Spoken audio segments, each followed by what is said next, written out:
Hi, I'm Abdul Rahman and welcome to Sinthanai Koodam.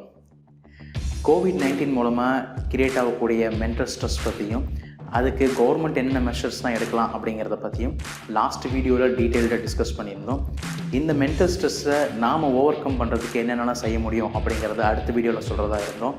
அதை இந்த வீடியோவில் பார்க்கலாம். லாஸ்ட் வீடியோ பார்க்காதவங்க கீழே டிஸ்கிரிப்ஷனில் லிங்க் இருக்குது, அதை பார்த்துட்டு வாங்க. உங்களுடைய புரிதல் இன்னும் தெளிவாகும்.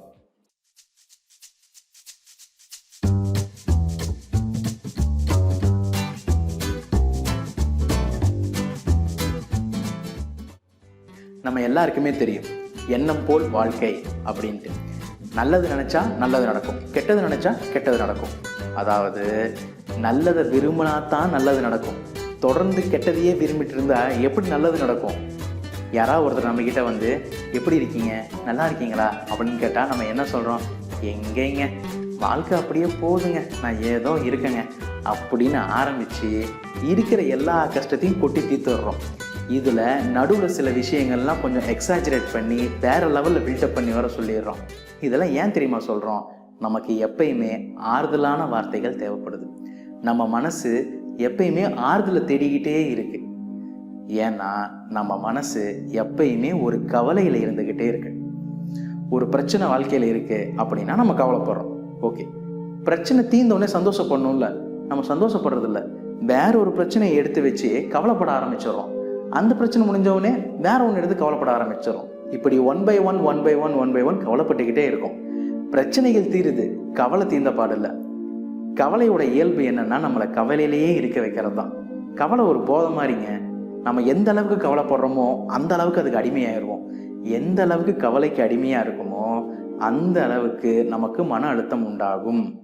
2 வகையான காரணங்களுக்காக நம்ம அதிகம் கவலைப்படுறோம். ஒன்று நம்ம கண்ட்ரோலில் இருக்கிற விஷயங்கள், இன்னொன்று நம்ம கண்ட்ரோலில் இல்லாத விஷயங்கள்.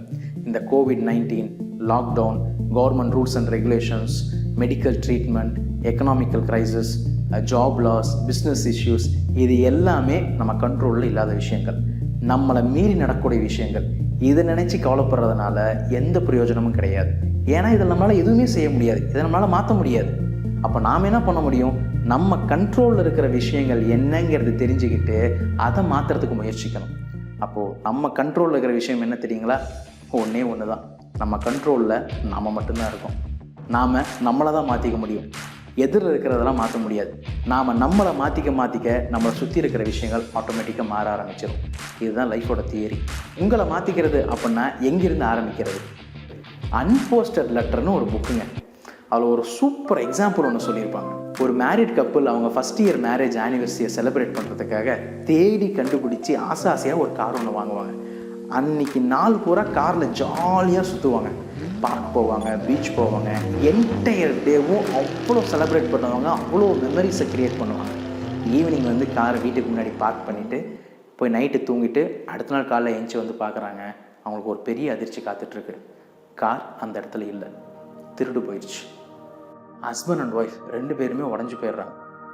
அதுலேயும் அந்த ஒய்ஃப் இருக்காங்க பாருங்கள், அவங்க வீட்டில் போய் சோஃபாவில் போய் உக்காந்து அழுன்னு அழ ஆரம்பிக்கிறாங்க.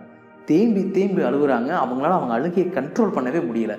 இதை பார்த்துட்டு இருந்த அவங்க ஹஸ்பண்ட் நேராக அவங்க ஒய்ஃப் பக்கத்தில் போய் அவங்கள அரவணைச்சி, டியர், காரு தொலைஞ்சு போச்சு, ஹேப்பன் இஸ் ஹேப்பன், அதை நம்மளால் மாற்ற முடியாது. இப்போ நம்ம 2 விஷயம் பண்ணலாம்.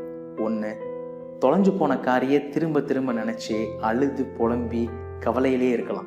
இல்லைன்னா அடுத்து என்ன செஞ்சால் சரிப்பட்டு வருமோ அதை செய்யலாம். இது 2ல் என்ன செய்யலாம்? ஆப்ஷன் இஸ் யோர்ஸ் அப்படிங்கிறாங்க. அந்த மனைவி அந்த கணவனையே ஒத்து பார்க்குறாங்க. கொஞ்ச நேரம் கழித்து எந்திரிச்சு கண்ணை தொலைச்சிட்டு சொல்கிறாங்க, நம்ம போலீஸ் ஸ்டேஷனில் கம்ப்ளைண்ட் பண்ணுவோம் அப்படின்ட்டு.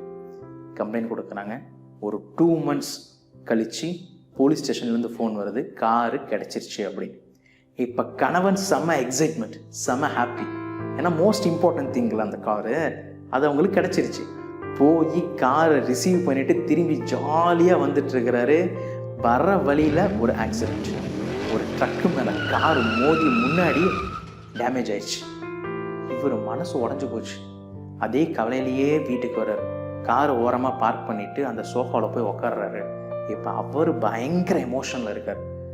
அந்த ஒய்ஃப் நடந்த விஷயத்தெல்லாம் தெரிஞ்சுக்கிட்டு அந்த ஹஸ்பண்ட் பக்கத்தில் போய் ஹஸ்பண்டை அரவணைச்சி சொல்கிறாங்க, டியர், கார் ஆக்சிடெண்ட் ஆயிடுச்சு. அதை நம்மளால் இப்போ மாற்ற முடியாது. ஹேப்பன் டிஸ் ஹேப்பன். இப்போ நம்மக்கிட்ட 2 ஆப்ஷன் இருக்குது. ஒன்று, அதை நினச்சே திரும்ப திரும்ப ஃபீல் பண்ணிகிட்டு இருக்கிறது. 2வது, அடுத்து என்ன செஞ்சால் சரிப்பட்டு வருமோ அதை செய்கிறது.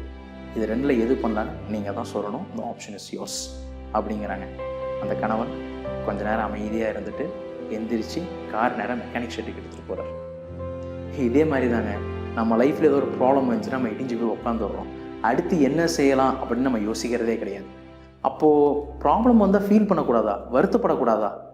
அப்படிலாம் இல்லைங்க. தாராளமாக வருத்தப்படலாம், ஆனால் வருத்தத்திலே இருக்கக்கூடாது.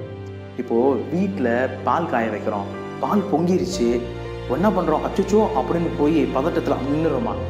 அடுத்து என்ன பண்ணுமோ செய்கிறோம்ல. அதே மாதிரி ஆஃபீஸ்க்கு இப்போ வேக வேகமாக போயிட்டுருக்குறோம், நடுவில் பைக்கு ப்ராப்ளம் ஆகி நடு ரோட்லேயே நின்றுருச்சு, அப்படின்னு வந்து போய் நின்றுறோமா? அடுத்து என்ன செய்கிறோமோ அதை செஞ்சு நம்ம ஆஃபீஸுக்கு போகிறதில்ல. அதே மாதிரி தான் வருத்தப்படுங்க, தப்பு கிடையாது. ஆனால் வருத்தத்திலேயே இருக்காதீங்க. அடுத்து என்ன பண்ணுறதுன்னு யோசிங்க.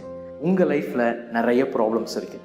உங்கள் எல்லா ப்ராப்ளமுக்கும் 2 ஆப்ஷன் இருக்குது.